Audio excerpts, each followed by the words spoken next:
In this video, I will be testing out the new upcoming feature in Random Flow, which is using vertex color to mask out greebles, particularly in the random panels operator. Let's start out by making our base mesh. Remember that the randomization doesn't just come out of nowhere, and topology affects its result, so you can take advantage of this by manipulating or creating your own topology layout. Here I have separated the top center part of the base mesh in order to use it for cloth simulation later on. Modify the topology as you see fit in order to get the shape of the mask that you want.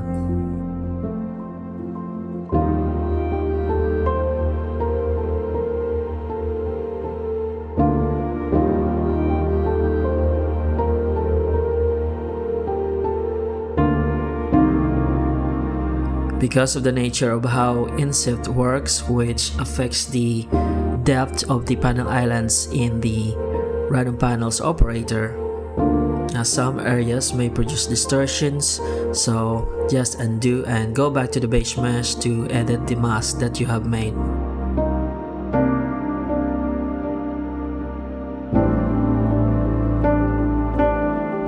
After you have settled with the mask that you want to use, all you need to do is play around with your redo panel properties in order to get the look that you want.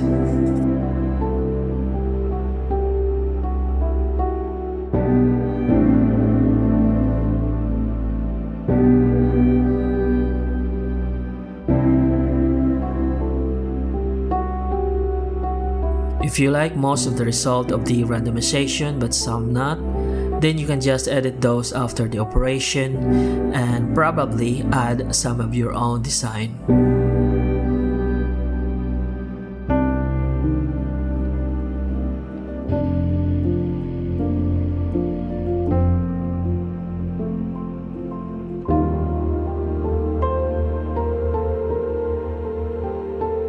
The separated faces from early on will be used for cloth simulation using panel cloth, and I'm going to use mark sharp edges to create creasing in these areas.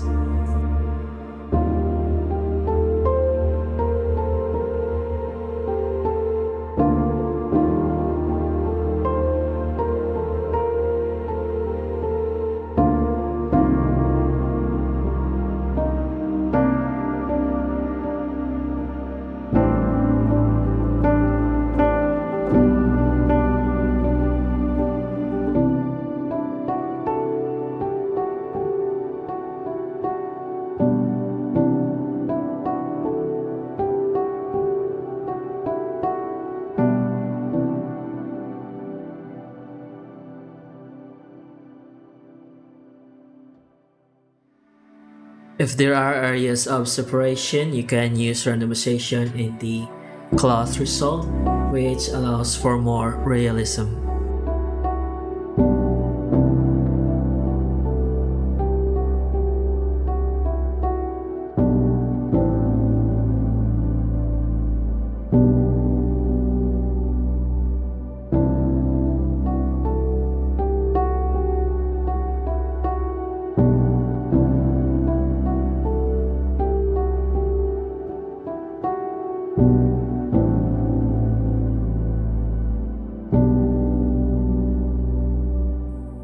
Also, in the next update, I will be adding a new material that still uses the grunge node shader set, but with a different setting.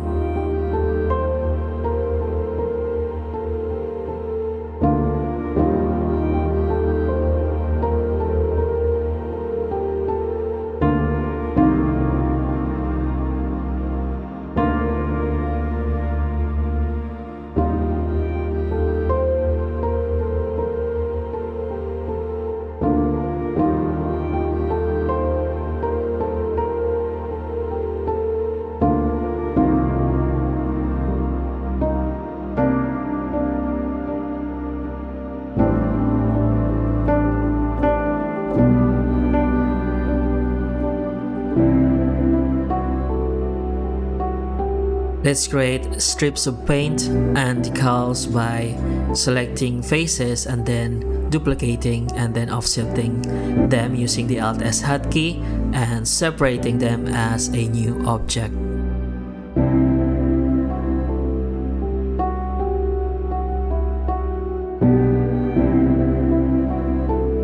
In Cycle's ray visibility, make sure to turn off everything except the camera in order to make it look like the separated mesh is a part of the mesh underneath. I have also duplicated the material using Creative Flow's duplicate material in order for the changes to be separate from the main body. In order to add wear and tear effect to the paint, I'm going to use the Quick Dirt shader as a factor for transparency.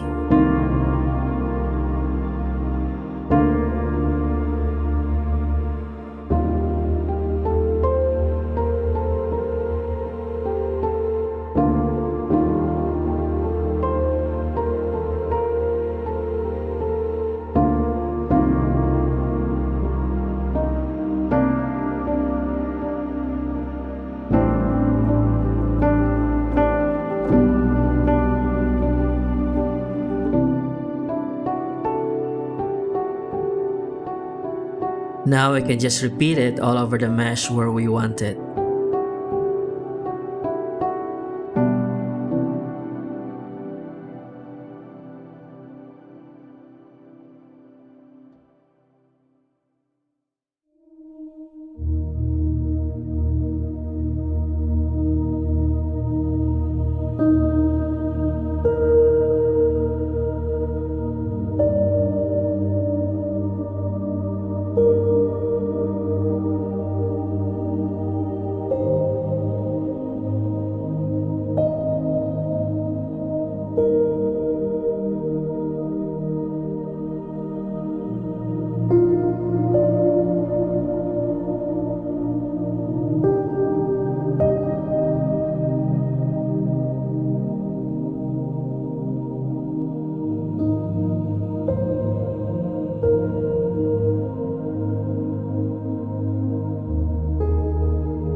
And in this part, I'm just going to add more details to the mesh by modeling them manually.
Another layer of detail using panel screws to add rivets or screws.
Here I'm removing the marked sharp edges from the result of the panel cloth before in order to make those creased areas look smoother.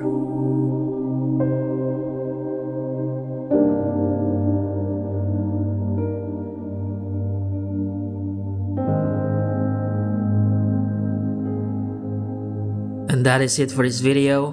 And as you can see, the resulting model looks more believable because of this new feature where we can introduce relaxed areas using masking by vertex color. And as always, Patreon and store links in the description. Thank you for watching and have a nice day.